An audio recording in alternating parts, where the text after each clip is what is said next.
Hello YouTube, ici Bricolcosseur chez Little Rainbow et on est parti aujourd'hui pour une petite ouverture. Enfin, petite ouverture, j'abuse un peu parce que là, Konami cette année, je sais pas ce qu'il a, mais il nous sort le grand jeu, après le pouvoir du duel, après le pack sarcophage doré 2019. Konami nous ressort le grand jeu avec cette fois le dévastateur de duel qui est sorti jeudi, je prends la date, jeudi 10 octobre. Et oui, moi je fais la vidéo un peu tard, mais c'est pas très grave de toute façon. Moi j'obtiens les trucs la veille, donc voilà, je suis en train de tourner le 13, donc là je l'ai eu le 12, et je n'ai eu le temps de faire la vidéo que le 13, donc désolé du petit retard, alors qu'on voit mon reflet et la caméra. Coucou. Toujours la qualité, oui, toujours. Enfin bref, donc Duel Dévastateur, qui est sorti jeudi dernier, donc il est tout beau et tout magnifique. Alors, petite précision avant de commencer, parce que je ne l'ai pas entendu dans les openings. Mon conseil, avant toute chose, de dire waouh, la boîte elle est superbe et tout.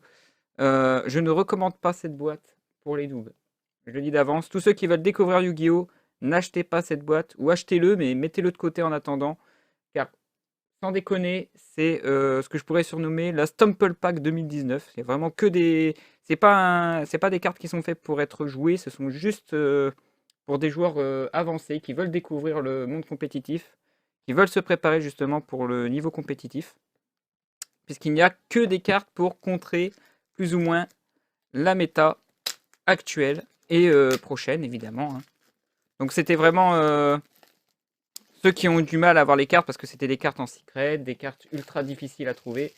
Cette fois, il n'y a pas de souci, tout le monde peut maintenant contrer les adversaires, empêcher les adversaires de jouer. Donc voilà, c'est vraiment pour un niveau intermédiaire.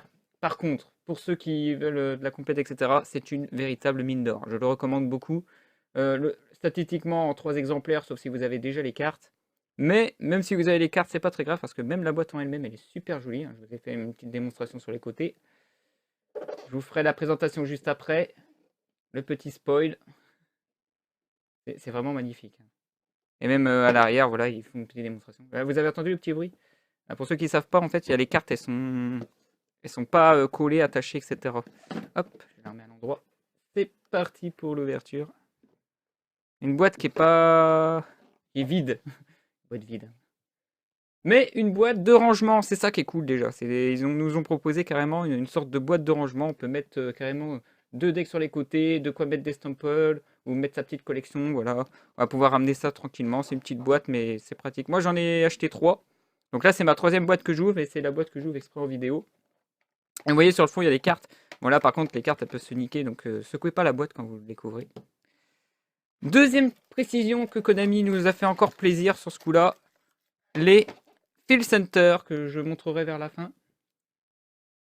Il y en a 4 par paquet, et ça, c'est aléatoire. Par contre, les cartes que je vais vous montrer là, quoi qu'il advienne, quand vous achetez la boîte, vous avez ces cartes. Voilà. Après, d'habitude, ils font ça uniquement dans les decks de structure, etc. Mais là, ils nous ont fait plaisir. C'est que quoi qu'il advienne, vous cherchez les cartes qui sont dans la boîte, bah, c'est pas de problème. Vous êtes garanti à 100% que la carte y est. Donc ça c'est cool. Comme j'ai dit, voilà, c'est la mine d'or. Il n'y a pas à réfléchir. Donc, alors quand je disais que c'est du Stumple, c'est pas tout. Donc première petite découverte, super géniale. Ah ça c'est ce que j'attendais en plus. Ils ont fait des versions alternatives de toutes les end-traps qu'on appelle les Ghost Girls. C'est magnifique. Ce que je vais m'amuser à faire d'ailleurs, c'est de vous faire la comparatif avec les originaux que j'ai. Donc là, on a déjà Ogre Fantôme, la version originale et la version alternative. À vous de voter de savoir laquelle vous préférez. Regardez, j'évite le spoil. Ensuite, on a la Winter Cherry et sa version alternative. Mal, hein. Ah, je tremblote, hein, je suis désolé. Mais plus en avant la version alternative parce que tout le monde connaît la Winter originelle. Super belle, franchement. On n'est pas déçu. Ensuite, on avait l'Ash Blossom, voilà la version. Et sa version alternative qui est super belle. Franchement, là, ça fait trop kawaii. C'est super joli. Franchement, on n'a pas été écœuré sur ce coup-là. Ensuite, on a la Ghost Belle. de face. Et là, en mode oh, tiens, on est en train de me filmer ou me prendre en photo. Mieux. Hop, voilà, un peu plus joli. Oui, précision, toutes les cartes sont en ultra aussi. Ça, c'est cool aussi. Vous avez à peu près une quarantaine de cartes en ultra rares qui sont uniquement tout le temps utilisées dans les hautes compétitions pour contrer l'adversaire. Désolé pour les petits reflets. Et enfin, la dernière qui était sortie jusqu'à maintenant, que j'appelle la nonne. La fille fantôme et couturier effrayant. Comme ça, à genoux, tranquillement. Et maintenant, sa nouvelle version qui est debout en train d'observer le ciel. On voit pas très bien le chien en bas à gauche, je suis désolé.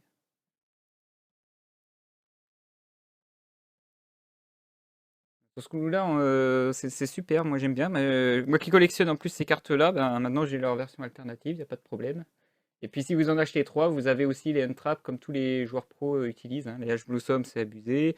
Les Ghost Talk, c'est à la mode. Les Winter Cherry, beaucoup moins, c'est ça qui est dommage. Et la Node pour le time, hein, qui l'utilise. Hein. Et la Ghost Bell anti-salamangrette. Et enfin, une petite dernière pour la route. Hop. Alors, c'est la floraison de rouge sous la racine. Donc une carte qui bannit les MP du cimetière et qui peut aussi bannir de l'extra deck depuis le cimetière, il me semble, pour invoquer SP depuis votre cimetière une autre catégorie de monstres. Sauf que moi, je suis désolé de vous dire ça, mais je la considère pas dans la famille des Ghost Girls. Enfin, c'est un peu compliqué. Je la mets dans la même famille que Drownlock Bird. Elle a aussi 0 d'attaque et 0 de défense. C'est un démon, c'est pas un zombie ni un psychique. Elle a pas... C'est pas une synthoniseur. Enfin, vous voyez le genre, quoi. Ensuite, nous avons cette fois toutes les autres cartes. Bon, là, c'est plus des versions alternatives. Donc, on en a des anciennes, on en a des nouvelles. Là, je vais faire la présentation de la grande famille. Donc, on commence avec Kalidor. Alors, Kalidor, c'était Synchro 5 qui pétait tout ce qui n'est pas ténèbres au combat, quoi qu'il advienne durant la damage step. Ensuite, on a Brionac. Brionac, alors là, c'est une longue histoire, lui. Qui a reçu un errata parce qu'il avait un effet trop abusé. Maintenant, c'est une fois par tour en mode igniton. Ça veut dire que vous êtes obligé de l'activer pendant votre tour. Vous pouvez défausser un nombre de cartes, hein, pas une par une, mais cette fois plusieurs cartes d'un coup. Et vous pouvez envoyer à la main les cartes adverses qu'il contrôle. Voilà l'errata qui fait qu'elle est à nouveau jouable. On a Horus. Alors ça m'a choqué de voir Horus Métaphys. Les métaphysiques, on n'en voit quasiment pas. Je suis un des rares utilisateurs métaphysiques dans le niveau compète. Je l'ai en ultimate. Alors c'est assez compliqué. Hein. Synchro 6 qui obtient un effet en fonction des monstres non synthoniseurs utilisés. Généralement, on l'utilise pour en synchro avec Ragna et Dragon Appa. Et Dragon Appa étant un monstre à effet et un monstre pendule, Horus obtient surtout les effets d'annuler les effets d'un monstre que vous pouvez cibler ou demander à votre adversaire de... Enfin, et ou, hein, vous pouvez faire les deux même, vu que c'est aussi pendule, vous pouvez demander à votre adversaire de prendre une de ces monstres qu'il contrôle et vous en prenez le contrôle. Voilà, c'est fort, ça peut faire le café, ça peut retourner des games à lui tout seul, c'est assez rigolo. Ensuite, le dragon rose noir, synchro 7, s'auto-détruit et détruit tout le board, hein, rien d'autre à dire dessus. Alors, on a le dragon rapide de l'aile claire. Alors lui, c'est un peu... les ailes claires, généralement, c'est juste les monstres niveau 5 ou plus, vol, l'attaque, etc. Alors là, qu'est-ce qu'on a là? Alors, échelle pendule. Vous envoyez un synthoniseur, vitesse roïde. Voilà, donc ça, c'est Yugo qui l'utilise. Synthoniseur, vitesse roïde, face recto. Un monstre non synthoniseur, face recto que vous contrôlez. Le niveau total est égal à 7. Invoquez spécialement cette carte depuis votre zone pendule. Ça s'active une fois par tour. Mais pour l'invoquer, il faut un synthoniseur et un monstre non synthoniseur vent. Enfin, un monstre ou plus non synthoniseur vent. Effet rapide. Vous pouvez cibler un monstre face recto contrôlé par votre adversaire. Je suis désolé. Hop. Avec le reflet, c'est un peu chiant, je suis désolé. Vous pouvez cibler un autre monstre contrôlé par votre adversaire qui a été invoqué spécialement depuis l'extra deck. Jusqu'à la fin de ce tour, changer son attaque à 0 et aussi annuler ses effets. Vous pouvez utiliser cet effet une fois par tour. Cette carte dans votre zone est détruite ou par un effet de carte. Vous pouvez placer cette carte dans votre zone pendule. C'est très fort quand même. Parce que vous jouez avec les deux en fait. Vous jouez avec ces deux versions. il revient. S'il a des monstres à l'extra deck, à chaque fois, il est réduit à 0. Donc lui, il se booste pas, c'est juste qu'il empêche les monstres de l'extra deck de nuire, tout simplement. Ensuite, le dragon étincelle poussière d'étoile, synchro 8, qui est un classique, et qui a pour effet de cibler un monstre en effet rapide et de l'immuniser de la destruction. Voilà, tout simplement. Que ce soit au combat ou par effet.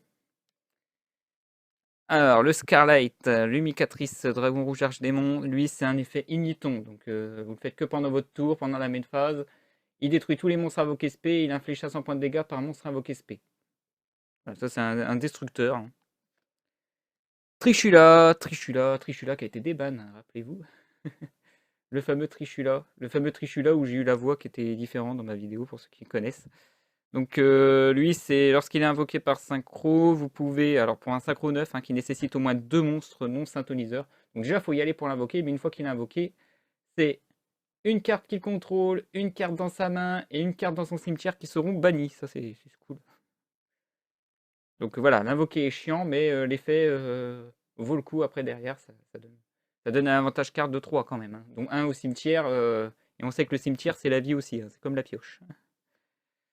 Alors après, on a, oh là, ça c'est une surprise, de Dragon Mecha Vermilion Synchro 9, qui vous permet de bannir un syntoniseur depuis votre cimetière, cibler une carte et la détruire. Que je me trompe pas. Cibler une carte sur le terrain, donc même les vôtres, hein, et détruisez-la. Lorsque cette carte par synchronisation est détruite par un effet de carte et envoyée au cimetière, vous pouvez cibler un des syntoniseurs bannis et l'ajouter à votre main. Même les syntoniseurs qu'il n'a pas envoyés aussi, qu'il n'a pas banni de lui-même, hein, n'importe lesquels.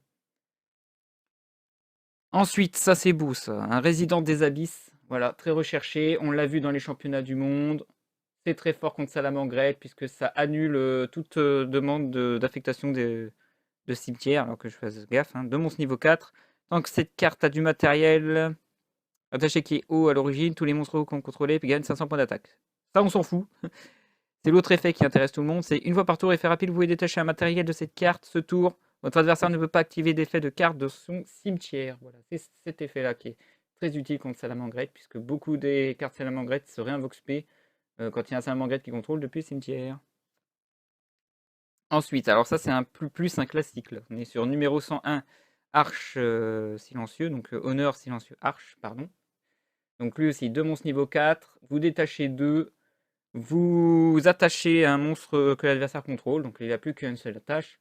Et lorsqu'il est sur le point d'être détruit, vous pouvez détacher un à la place. Donc, non seulement vous lui piquez un monstre, mais en plus vous l'immunisez de la destruction une fois. Ça permet, si votre adversaire a seulement un monstre, de le piquer, s'il a invoqué SP, hein, c'est important. Voilà, c'est un monstre invoqué SP seulement. Évitez les monstres normaux, ça ne marche pas. Comme un trou Draco, ça ne marche pas. Donc voilà, n'importe quelle invocation spé, vous détachez les 2 que vous avez attachés pour l'invoquer par Exise. Vous l'attachez à cette carte et après vous pouvez le protéger grâce à ce qu'il a piqué. Le Castel, ça aussi, ça c'est un grand classique. Lui a ses 2 effets, donc c'est surtout le deuxième effet de détacher 2 et qui permet de renvoyer à la main un monstre que l'adversaire contrôle. Là, c'est n'importe quel monstre. Mais on s'en fout de son autre effet, c'est détacher un, je crois, et retourner face verso, c'est ça, voilà. Ça, c'est moins utile. Le but, c'est d'infliger les 2000 points d'attaque. Comme Arche qui est à 2100. Ensuite, le dragon de la tornade, lui, c'est un anti-MP. Toujours 2 monstres de niveau 4, comme tous les autres. Qu'on a vu jusqu'à maintenant au niveau Xyz. Donc lui, c'est par effet rapide. Donc dès que vous l'invoquez, vous pouvez activer son effet pour détruire une MP. Et dès que l'adversaire commence son tour, vous pouvez détacher le deuxième pour lui péter une autre MP. Voilà. Ça donne une sacrée carte d'avantage à lui tout seul et c'est une 2100. Ensuite, on a du Link. On a le preneur Underclock. Donc lui va faire perdre des points d'attaque par rapport à la carte qui lui est attachée, soit vers le bas, soit s'il est invoqué du cimetière, vers la gauche. Ensuite, on a l'An Forencus, les mal dit, mais c'est pas grave. Lui, il a juste ses 2 attaches vers le bas, c'est juste ça. Le sabre Gaïa, ombre de l'éclat, lui, c'est toujours 2 monstres ou plus, un Link 3. Un d'autre à dire, c'est un monstre normal. Important de le dire que c'est aussi un monstre normal parce qu'il y a des archétypes qui commencent à revenir avec les Téniers par exemple. Alors le décodeur bavard, est-ce que je vais en parler? Là on est plus dans la célébrité que sur du Stumple. Hein. Mais ça reste quand même une carte utilisée en Stample. On le voyait surtout quand les lignes sont sorties, vu que c'est l'un des premiers, mais après on ne le voit plus. Donc gagne des points d'attaque, et lorsqu'un effet... C'est ça? Un effet qui cible une ou plusieurs cartes que vous contrôlez. Effet rapide, vous pouvez sacrifier un des monstres qui pointe et annuler l'activation. Voilà, c'était très fort pour l'époque, mais aujourd'hui on s'en sert beaucoup moins. Un autre décodeur bavard, cette fois le décodeur bavard étendu. Alors lui c'est un petit nouveau il me semble, hein. Le nom de cette carte devient décodeur bavard tant qu'elle est sur le terrain, gagne 500 points d'attaque. Pour chaque monstre pointé par cette carte, durant la battle phase, un autre monstre pointé par cette carte est détruit au combat et envoyé au cimetière. Durant chaque battle phase, cette carte peut faire une autre attaque. Enfin, une seconde, hein. Il peut faire attaquer que 2 fois maximum. Ensuite, la bombe topo. Alors lui, il est utile dans les Orcus, sachant que RIP, hein, au moment où je tourne la vidéo, c'est demain que la banlist va avoir lieu, donc le 14. Je rappelle que là, je suis en train de tourner, on est le 13, et là, bah, malheureusement, la bombe topo, on va l'avoir un peu moins souvent. Puisque généralement, on utilisait l'effet de bombe topo pour clean le board adverse, et après, on garde des lignes Girsu parce que lui, il était immunisé de la destruction. Voilà. Et ben, bombe topo, voilà, clean the board lorsque quelqu'un invoque SP dans les zones pointées. C'est surtout vous qui devez lancer, hein, parce que l'adversaire va pas quand même s'amuser à pointer. Sauf un petit accident parce que c'est un noob, mais normalement, il n'est pas bête. Ensuite, alors ça va être une carte qui va faire plaisir à beaucoup, parce que c'est une carte qui était très chiant à choper. Je pense notamment à Zulu qui a eu beaucoup de peine à essayer de l'avoir. Maintenant, il va en avoir gratuitement. Là, enfin, gratuitement. Faut acheter la boîte quand même. Mais voilà, là, il est plus à portée de tout le monde. Donc, le Saryuja. Pour les Guard Dragon, généralement, même si RIP, ça a été un petit peu nerfé, hein, mais c'est pas très grave. Le Saryuja, il va être encore utile. Parce que les Link 4, c'est jouable et ça permet de vraiment mettre la pression, hein. C'est lui qui est, en général, maintenant à l'origine des gros combos qui arrivent derrière. Alors là, on arrive à voilà, les Stumple. On est encore à nouveau sur du Stumple. Donc le Corbeau Dédé, anti-Salamangrette, anti-cimetière. L'illusionniste d'effet, c'est comme Ghostok, sauf que Ghostok détruit, elle empêche totalement l'adversaire d'activer les effets des monstres. Alors le porte-bloqueur, je ne le connaissais pas. Et en fait, c'est un anti-terrain, un anti-compteur. Donc ça, c'est un anti-endymion. Pour ceux qui n'aiment pas les endymions, voilà votre meilleur choix possible. Même si malheureusement, il a que 100 points d'attaque et 200 de def. Donc c'est peine perdue de pouvoir l'utiliser, mais voilà, ça le fait chier dans le sens où il n'y a plus de compteur. Le Denko Seka. Alors ça, c'est fort contre pas mal de decks qui jouent sur la pause, puisqu'il empêche l'adversaire, et vous-même, hein, par la même occasion, de poser des cartes ou d'activer des cartes déjà posées. Donc, et c'est un effet passif, ça veut dire que dès que vous l'avez invoqué et qu'il est successful, votre adversaire ne peut même plus activer de piège. Il peut même pas activer dommage torrentiel si vous préférez lorsque vous l'avez invoqué. Et donc c'est très utile contre une mine mystique qui veut abuser de ses pièges. C'est très utile contre l'Altergeist, même si on n'en voit pas très souvent. Ça peut être très utile contre un trou Draco qui a posé toutes ses cartes face cachée. Et ça peut aussi faire chier un Paléo si vous croisez un Paléo un jour. Il en existe encore, hein, j'en ai vu encore récemment. L'inspecteur border. Alors ça aussi, c'est comme Saryuja, très chiant à trouver. Maintenant, à portée de tout le monde. Donc ça, c'est voilà, c'est l'anti-deck, hein. C'est vraiment l'une des cartes qu'on utilise dans ce qu'on appelle les decks particuliers qu'on appelle l'anti-méta. Ou c'est utile aussi chez un trou Draco qui aime bien jouer inspecteur. C'est plus rare, mais il y a des gens qui l'utilisent. Et donc ça permet d'éviter votre adversaire de faire des combos avec les effets de monstres, puisqu'il annule les effets de tous les monstres. Et c'est une 2000 de patates, c'est ça qui est important. Comparé à l'autre, 2000 points d'attaque empêche l'adversaire et vous-même d'activer des effets de monstres.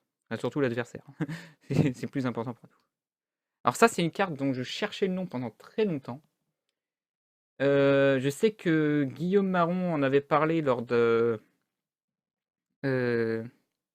séance Yu-Gi-Oh! De Zulu dans le stream. Il avait parlé de cette carte-là, justement, pour tuer un Sky Striker, puisque lui, c'est un tueur de magie qui nécessite un sacrifice, comme Jinzo, en fait. C'est le même effet que Jinzo, sauf que lui, c'est pour les cartes magiques.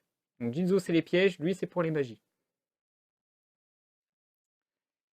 La Lancea, une carte anti-bannissement cette fois. Donc là, c'est vraiment l'orchestre qui abuse de la banne, c'est pour les decks Grain Majou, Château Doré de Stromberg, enfin tout ce genre de deck.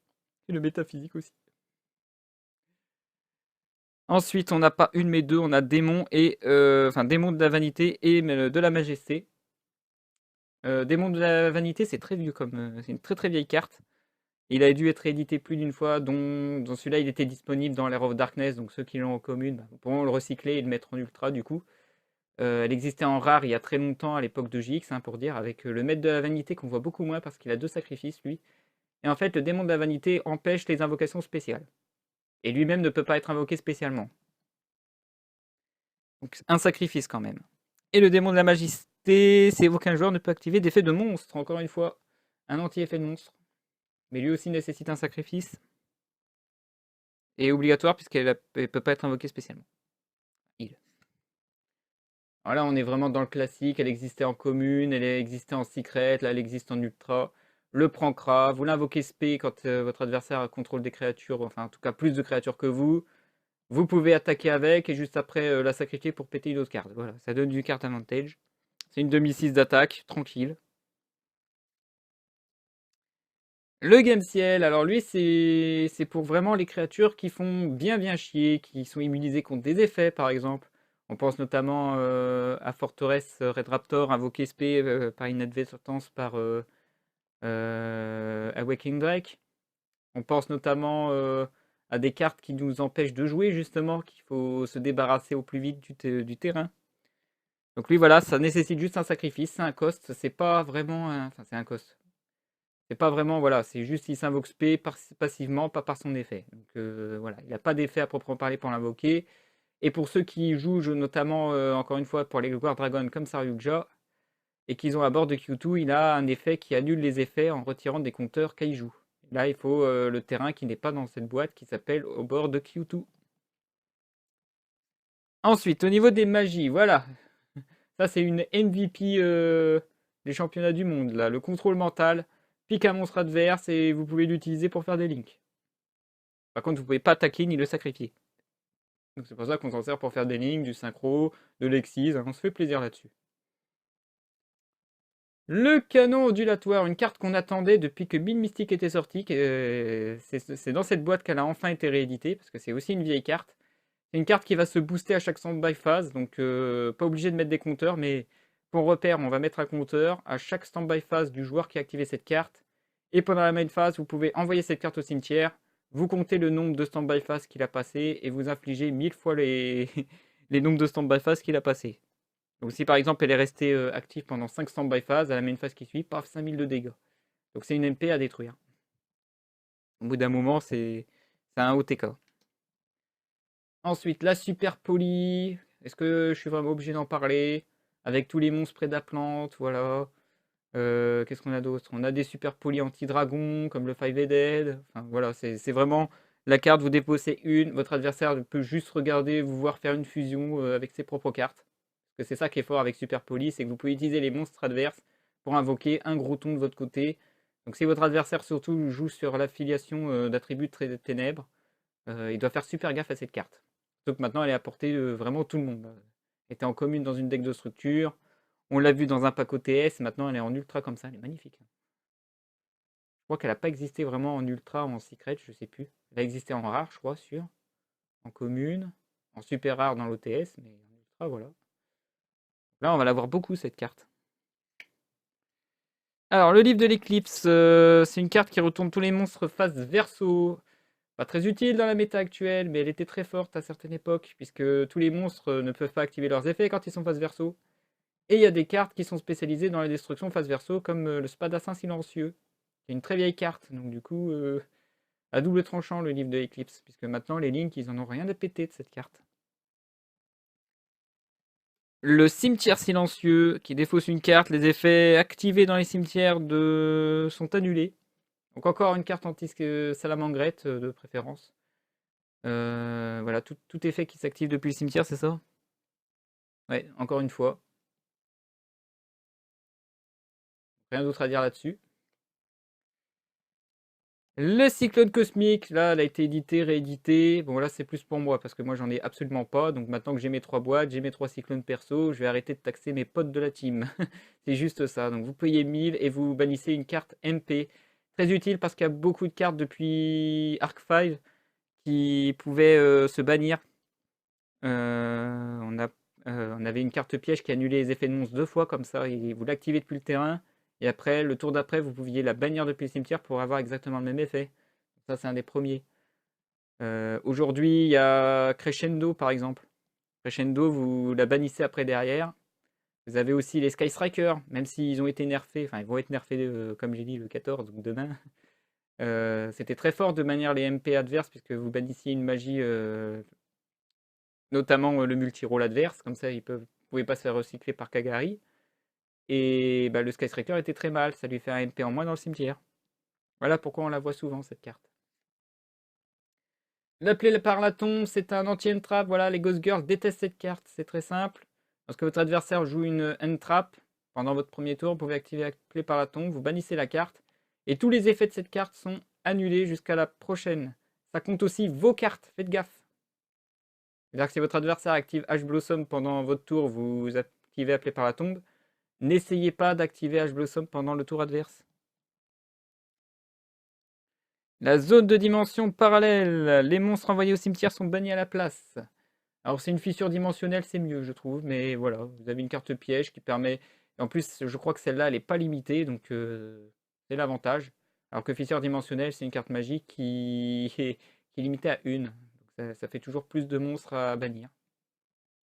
Et vous avez aussi Macrocosmos et enfin, une des entraps, j'ai oublié le nom, je suis désolé, qui bannissait toutes les cartes en la défense. Le typhon, c'est quoi déjà? Cibler une magie piège face recto sur le terrain, détruisez-la. Si votre adversaire a minimum 2 MP, vous pouvez l'activer depuis votre main, c'est ça? Ouais, c'est ça. Voilà, une entrap anti-MP. Très fort quand votre adversaire met un full board MP, ça c'est cool. En plus, c'est un piège normal, donc ça peut servir dans l'Air of Darkness avec Lilith. C'est sympa. Alors, l'apocryphe interdite. Déclarer un type de carte, donc fusion, synchro ou exis, si minimum 2 monstres du type déclaré sont sur le terrain. Faites envoyer à chaque joueur tous les monstres de ce type depuis le terrain au cimetière. Ça, c'est fort quand... c'est fort à l'époque pendule, hein. C'est pas fort aujourd'hui, mais c'est fort à une époque. Parce que je pense pas qu'il y ait vraiment beaucoup de fusion, synchro, exis en même temps. Peut-être pour essayer de contrer une super poly quand vous avez de la fusion de votre côté aussi. Enfin, c'est assez compliqué à jouer cette carte. Aujourd'hui en tout cas. Barrière dimensionnelle, même problème, ça n'affecte pas les links, c'est vous déclarez un attribut et votre adversaire ne peut pas invoquer SP depuis l'extra deck, il me semble. Déclarer le reste de ce tour, aucun joueur ne peut invoquer spécialement de donc même depuis le cimetière. Donc voilà, vous et votre adversaire ne peut pas invoquer les monstres que vous avez déclarés. Et annuler les effets des monstres de ce type qui sont déjà sur le terrain. Voilà, si votre adversaire est sur le point de faire une synchro, une pendule, ça, hein, normalement pendule, ça marche pas. Voilà, c'est surtout pour pendule. À l'époque, pendule, c'était très fort. Vous pouvez aussi déclarer avant que vous sentez arriver une super poly pour dire fusion. Et synchro pour certains archétypes qui abusent du synchro. Le vent perdu annule les effets des invocations spé, se recycle si votre adversaire a fait une invocation spé depuis l'extra deck. Par contre, elle est bannie, hein. Vous pouvez vous en servir jusqu'à 2 fois dans le même duel de la même carte. Le violent orage de poussière, c'est une carte piège qui détruit 2 MP, donc il faut la poser d'abord et après au prochain tour adverse, lorsqu'il a posé trop de cartes, vous pouvez activer celle-là et empêcher votre adversaire de vous nuire pendant votre prochain tour. Le décret royal, c'est une autre carte qui est un peu comme Denko Seka. Ça va cette fois annuler tous les effets de piège sauf celle-ci. Donc c'est un peu comme Ordre Impérial, sauf que c'est pour les pièges. Et vous n'avez pas à payer 700 par standby. Le parfum anti-magie, le tueur de pendule lui aussi, et un peu Sky Striker, c'est vous la posez, vous l'activez pendant le début du tour adverse, et votre adversaire doit poser tous ses magies avant de pouvoir les jouer le tour d'après. Ça veut dire que s'il a des magies rapides, vous savez qu'il ne va pas les activer pendant votre prochain tour. est obligé d'attendre un tour complet. Ça veut dire qu'il est obligé d'attendre son prochain tour. Très important ça. Et notamment, les magies pendules ne peuvent pas être posées, donc ça veut dire qu'il ne peut pas faire de pendulation. Tant qu'il ne se débarrasse pas de cette carte, les pendulations ne sont pas possibles. Le Only One, il ne peut y en avoir qu'un, donc c'est cool, je l'avais en anglais, maintenant je vais avoir que la version française en ultra. Donc le il ne peut y en avoir qu'un, c'est un anti-archétype de manière générale. C'est utilisé par Sky Striker parce que ça joue guerrier puis machine. Le problème c'est qu'une fois qu'elle a invoqué une première machine, c'est mort. C'est utilisé dans Trou Draco pour faire chier l'adversaire, puis après il peut la sacrifier pour invoquer sa première Wyrm et après faire ses combos et OTK. OTK c'est compliqué pour Trou Draco, mais vous voyez le genre, c'est juste parce que c'est un piège continu, c'est très utile sur Trou Draco. Et par contre, ça fait chier l'Orcustre, ça fait chier Salamangreat, hein, le classique. Le Guardragon parce qu'il lui faut beaucoup de dragons. Voilà, tout ce qui est spécialisé dans un type de monstre pleure sur cette carte. On a le mouchard électronique. Alors lui, c'est lorsque une carte piège est activée, vous la renvoyez dans le deck en annulant ses effets. C'était un piège contre, donc moi j'aimais bien utiliser les 7 outils du bandit, mais ça me faisait payer 1000 PV et ça détruisait la carte. Donc ouais, cette carte est sympa. Ça évite le pot de vin. Le pot de vin, ça fait piocher. Et celui-là, ben, ça fait rien d'autre. Ça le remet juste dans le deck. Il doit aller le rechercher derrière. C'est ça qui est cool. Et enfin, la petite... Non, c'est pas la petite dernière. On a la sauce Sonanel. Alors, que dire sur cette carte? Anti-effet de monstre, anti-invocation de un ou plusieurs monstres. Donc c'est anti-pendulation généralement. C'est un anti-invocation spé. Et surtout, si vous voyez qu'il y a un monstre invoqué spécialement depuis l'extra deck qui va vous faire chier, vous annulez son invocation. Ça veut dire que même si la carte y a marqué le monstre n'est pas affecté, tant qu'il n'a pas été invoqué successful, il est affecté. Donc vous pouvez activer cette carte pour annuler une invocation spé d'un forteresse invincible Red Raptor par exemple. Hein. Ça marche. Vous pouvez vous en servir comme je dis pour dire non, tu feras pas de pendulation, tu vois tout ce que tu as invoqué, allez hop, ils sont renvoyés à l'extra. Donc il n'y a pas de problème là-dessus. Par contre, ça vous coûtera la bagatelle somme de 1500 PV.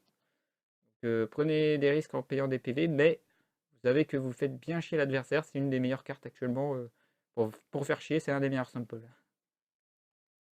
Et enfin, le Red Reboot. Bon, c'est une carte qu'on voit moins souvent parce qu'il y a moins de pièges. Hein. On préfère maintenant les Denko Seka pour vraiment faire chier parce que redémarrage rouge nécessite que votre adversaire active un piège. C'est un piège contre, donc du coup il peut être contré justement par des crescendo, il peut être contré par des rugissements par Salamangreat, donc c'était devenu amoindri par la méta actuelle, même si maintenant la méta est un peu nerfée. Par contre c'est très pratique contre un deck qui aime bien abuser des pièges, notamment l'Altergeist, hein, qui est vraiment la plus grosse victime de cette carte. C'est à cause de cette carte-là que l'Altergeist avait commencé à disparaître. Après, ça a été la banne. Et les Thunderdrake aussi, qui sont venus pointer leur bout de nez, qui était mieux et mieux jouable que Altergeist. Et voilà, c'est un anti-piège, c'est un anti-burn, c'est un anti-trou Drake qui a tout le piège à vouloir activer. Voilà, vous retournez tous ces pièges face verso. Il a juste à vous regarder. Vous pouvez essayer de péter ces trous Drake avant qu'il abuse de la division par 2 des points d'attaque. Enfin, voilà, tout le tralala est là. Par contre, vous lui faites poser une carte piège. C'est une carte qui est extrêmement utile parce que c'est une untrap que vous pouvez activer en payant la moitié de vos PV. Mais c'est une carte qui sert pour OTK. Généralement, si vous activez cette carte, c'est que vous avez le kill. Voilà. Donc voilà, une magnifique petite collection qui va pas tarder à rejoindre mes protège cartes parce que là, je vais les protéger. C'est quand même des cartes très importantes, très utiles. On les voit dans presque tous les archétypes, généralement, enfin pour beaucoup d'entre eux. Il reste encore une petite dernière chose que j'avais oublié. Les Field Center. Les Field Center. Alors, les cartes sont un peu plus grosses par contre. C'est ça qui m'embête. Je peux pas les protéger tout de suite. Donc, vous avez 4 Field Center. Par contre, ceux-là, par rapport aux cartes que je vous ai présentées, toutes ceux-là, vous êtes sûr de les avoir dans les boîtes. Là, ce que je vais vous présenter, vous n'êtes pas sûr de les avoir dans les boîtes. Donc, faut prier. Il y en a 12 au total. Donc, si vous avez de la chance sur vos 3 boîtes, vous avez la totale. Moi, j'ai pas eu de chance. Hein. Je vais vous montrer tout ce que j'ai eu. Hein. Et donc, je prie que j'ai pas de doublon. Et déjà, j'ai un doublon. My Valentine, je l'ai déjà. Donc voilà, vous avez 6 personnages. Et les 6 Ghost Girls, dont une que je considère pas vraiment comme Ghost Girl. Donc là, c'est un des personnages. Donc My Valentine. C'est les personnages de Yu-Gi-Oh! Classique, il n'y a pas de problème. Vous avez Yugi. Bah dis donc, je vais avoir full doublon. Ah, la petite nouvelle, la petite dernière, voilà. Je l'avais pas. Et la dernière, parce qu'il n'y a que 4 Field Center par boîte. Pegasus. Alors, j'ai vraiment pas de chance sur cette boîte parce que là, j'ai 3 doublons. Et avec ce que j'ai déjà eu, ça me fait 4 doublons au total. Donc là, il me manque un tiers. Je vais vous faire la présentation complète si vous préférez. Je vais commencer par les personnages et après je vais finir par les ghosts. Que j'ai, hein, évidemment, je ne les ai pas tous. Du coup, il m'en manque un tiers, comme j'ai dit. Donc, Yugi, le Pegasus, on l'a déjà vu. La Maille Valentine, on l'a déjà vu, pour dire que j'ai la poisse. Hein. Le Kaiba, on l'a pas vu, lui. Donc, il me manque Joey, par exemple. Bon, je sais que j'ai quelqu'un qui a un doublon de Joey, donc il n'y a pas de problème. Ensuite, parmi les demoiselles, donc il me manque 2 personnages. Et donc, il doit me manquer 2 ghosts. Donc, la Ghost Ogre. Il me manque la Winter Cherry. La Ash Blossom, toujours kawaii. Un Field Center, elle est trop jolie aussi. Franchement. Moi, j'ai un faible pour la Ash Blossom comme ça. Elle est trop kawaii. Finir par devenir pédophile. Excusez-moi. Voilà, la Ghost Belle. Et donc, il me manque la nonne. Parce que c'est la petite dernière qui est là. Voilà. Voilà pour ce qui est de la présentation. Alors, je vais faire gaffe parce que ils sont pas encore sur leur protège carte, donc j'ai pas envie de les abîmer. Même si je vous avais vu la boîte, hein, boîte de rangement magnifique. Hop. Désolé pour l'ombre, désolé pour les reflets. J'essaye de faire un effort au fur et à mesure des vidéos. Je vais essayer de voir, hein, parce que là on me voit coucou. Donc c'était l'ouverture justement de Duel Devastator ou Dévastation des duels. J'espère que ça vous a plu. En tout cas, moi, ça m'a fait plaisir de faire cet opening spécial. Après tout, je suis un peu un spécialiste des openings spéciales et pas des boosters classiques. Surtout que là, c'était une très grosse sortie, donc il fallait faire une vidéo dessus. Un peu en retard, mais au moins, la vidéo, elle est faite. Comme j'ai dit, c'est vraiment c'est pas des cartes qui sont faites pour être jouées dans un deck particulier. Sauf... Mais il manque encore des cartes, c'est le deck anti-méta, mais ça nécessite déjà un certain niveau. Comme par exemple connaître la méta, etc. Donc c'est vraiment pas la boîte recommandée pour les noobs. Par contre, comme j'ai dit, pour ceux qui ont déjà fait leur premier pas dans Yu-Gi-Oh! Et qui veulent commencer dans le monde de la compétition avec leur deck d'archétype, c'est la mine d'or, c'est la boîte qui est recommandée pour vraiment bien commencer les compétitions. Et après, petit à petit, il faut compléter avec des fantasmés.